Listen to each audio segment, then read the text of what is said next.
Assalomu alaykum, hurmatli tomoshabinlar. Biz sizlarga Onalar duosi fondi tarafidan yana bir bor murojaat qilib bormoqdamiz. Ko'pchilikning xabari bor.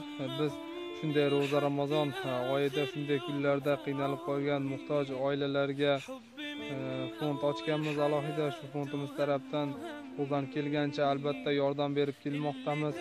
Bugungi kunga qadar juda ham ko'plagan muhtoj, qiynalib qolgan oilalar bizga qo'ng'iroq qilib, produktda o'kil puldan, shu produktda barcha narsalardan qiynalib qolganligini aytib bizga murojaat qilib, kun ora bizga murojaat qilib boryapti.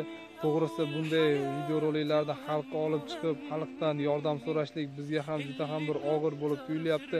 Lekin bunday muhtoj bo'lib qiynalib turgan oilalarda bunday so'zlarni eshitgandan keyin biz jim qarab tura olmasdan iloj boricha shu xalq bilan birgalikda shunday bir yordam qilaylik degan niyatda videoroliklar qilib xalqdan yordam so'rab boryapmiz.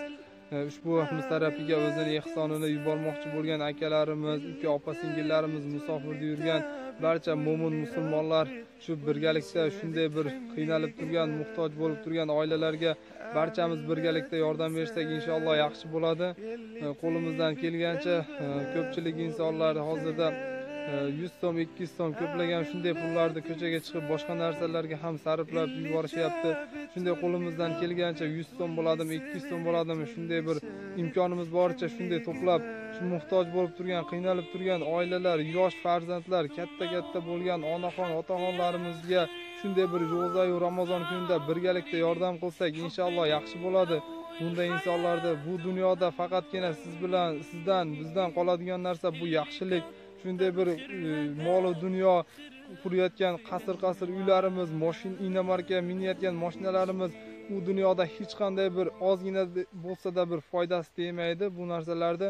Shunday ekan faqatgina u dunyoga olib ketadigan narsamiz bu yaxshilikdir.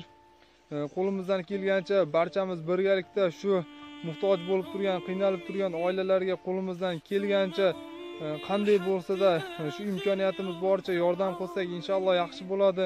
Bizni mana ekraningizda ko'rib turgan WhatsApp nomerlarimiz bor. Shu nomerlarimizga bog'lansangiz inshaalloh yaxshi bo'ladi. Barchamiz birgalikda, barcha musulmonlar birgalikda shu ro'za-yu Ramazon kunida bunday qiynalib turgan oilalarga inshaalloh birgalikda yordam bersak yaxshi bo'ladi.